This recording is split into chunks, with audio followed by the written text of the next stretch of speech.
불안한 당신에게 9번째 사례입니다.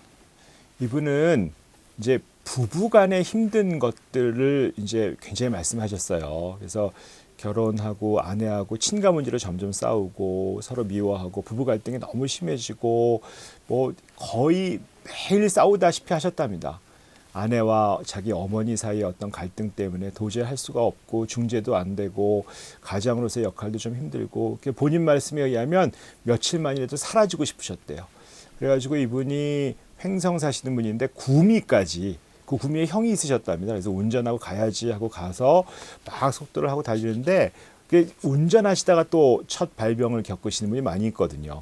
고속도로 하다가 거기에 이제 몰입되면서 운전하고 있다가 몸이 이상해지면서 심장 뛰기 시작하고 소위 되게 위험하지만 갓길에 세우셔가지고 뭐 토할 것 같이 하고 너무 힘들고 사실 고속도로에서 이렇게 운전하시다가 공황을 겪으시면 너무 당황하죠. 그래서 119 부르시고 차는 어떻게 됐는지도 모르고 내팽겨친 상태에서 119가 와서 병원 가셨던 거죠.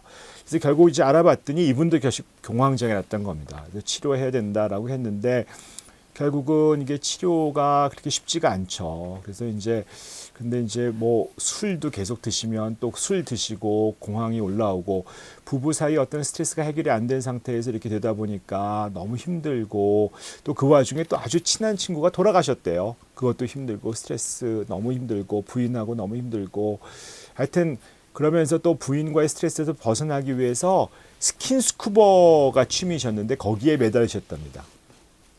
날씨가 좀 안 좋은데 수심 33m까지 들어가셨대요. 이게 뭐 그러지 말라고 했는데 뭐 들어가서 왜냐하면 이게 혼자 좀 그 안에 있으면 좀 편안해지시고 어떤 스트레스로부터 좀 피한 것 같은 느낌이 있어 좋으셨대거든요.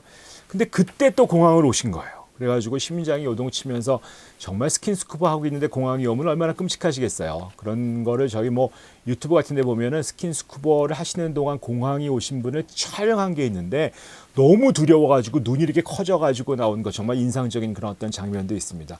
정말 죽을 것 같아서 간신히 나왔답니다. 그리고 이제 그 이후에 예기 불안, 소위 어떤 불안이 공황이 오면 어떻게 하지? 그런 두려움 때문에 너무 힘드신 거죠.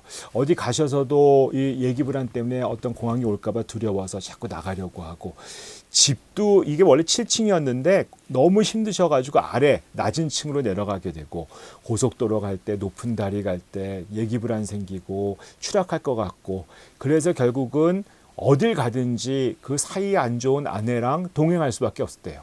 근데 어떻게 보면 병 덕분에 또 부부 사이가 대화할 수 있는 시간이 좀 드러난 것도 있습니다. 그러면서 뭐 아내가 있으면 좀 편안하게 운전할 수 있는데 그러면서 이제 뭐 당신 덕분에 조금 증상이 덜해지는 것 같아. 그랬더니 아유 진작 좀 잘하자. 미안해. 시댁에 뭐 그러면서 얘기를 좀 풀어 나가기 시작하셨답니다. 그래서 그렇게 이혼하고 싶었던 아내로부터 위안을 얻기 시작하고 오히려 편안해지고 서로 대화가 시작이 된 거죠. 그래서 사실 어떻게 보면 이런 이후에 조금 더 치유가 되기 시작한 거예요. 공황이라고 하는 증상 자체가 어떻게 보면 뭐 굉장히 반전을 일으킬 수 있는 불행 중 다행이 될 수 있었던 겁니다. 이분 같은 경우는 사실은 어떤 몸이 좀 불편해지는 것, 특히 아랫배가 더부룩해질 때 속이 좀 불편하면 쉽게 불안해지고 변비가 생기면 쉽게 불안해지는 이게 원래 그런 게 있거든요. 몸이 어디가 안 좋으면 그걸로 인해서 그 신호에 민감해지는 거기 때문에 불안이 올라오는 경우가 있어서 변비 좀 조절하고 내가 이제 체온이 확 변할 때 불안이 온다는 것도 알아서 그런 것 좀 조심하고 이러면서 공황의 전문가가 되셨답니다. 이제는 누가 공황에 대해서 물어보면 또 주변에 이렇게 공황을 겪으시는 분들 많이 있으시잖아요. 그런 분들 보면 같이 얘기하고 좀 도움이 될 수 있도록 하기도 하고 그러면서 이제 우리가 서로 알게 되고 이렇게 하셨다는 거죠. 결국 부인과의 사이도 상당히 좋아지셨고 그러면서 다시 회복이 되셨다. 공황 덕분에 또 회복이 됐다라고 하면서 이 아름다운 또 마무리를 해주셨는데 결국 우리가 이분에 대해서 우리가 정신과 선생님이 뭐라고 멘트를 해주셨냐면 그 예기 불안에 대해서 좀 다루게 해주셨어요. 예기 불안은 일종의 이제 파도가 오는 것 같은 걸 미리 좀 알게 되는 것 같은 그런 거라고 할 수 있는 일종의 어떤 파도가 밀려오는 것처럼 불안해서 미리 알게 되는 것들을 이제 예기 불안이라고 한다고 하는데 일종의 신호죠. 신호일 뿐인데 그 신호를 너무 두려워하기 시작하면서 그 신호에 단순히 불이 날지도 몰라 하는 것들에 대해서 불이 났구나로 가버리는 거죠. 그래서 결국은 이분 같은 경우는 예기 불안이 오는 것들을 알아차리고 그것들을 대해서 좀 조심하고 이것들을 대해서 내가 이겨보겠다고 하시고, 결국 이제 불안이라고 하는 것들이 이게 그 자체로 오지 않거든요.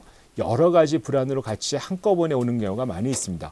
우울증도 같이 오고 뭐 다른 불안 장애랑 같이 많이 오세요. 예를 들면 광장공포증, 그러니까 불안이 높으니까 공항이 있으니까 공공장소나 그런 데 못 가는 것도 있고, 사회불안장애라고 해갖고 사람들이 나보고 뭐라 그러는 것들에 대한 어떤 타인에 대한 평가에 대한 두려움 같은 거 있을 것도 같이 오고, 특정공포증이라고 하는 뭐 비행기 두려움 같은 거, 뭐 범불안장애라고 하는 걱정이 많은 병들, 이런 또 외상후 스트레스 장애, 스트레스나 트라우마를 겪고 나서 겪는 거, 원하지 않는 생각이 오는 강박장애, 이런 것들과 같이 많이 오시거든요.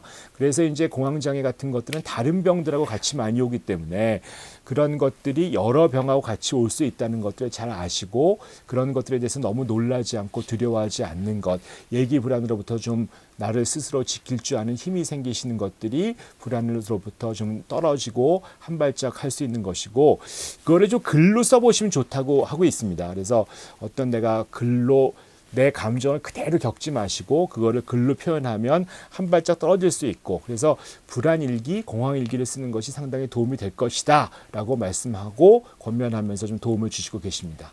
여기까지 말씀드렸습니다.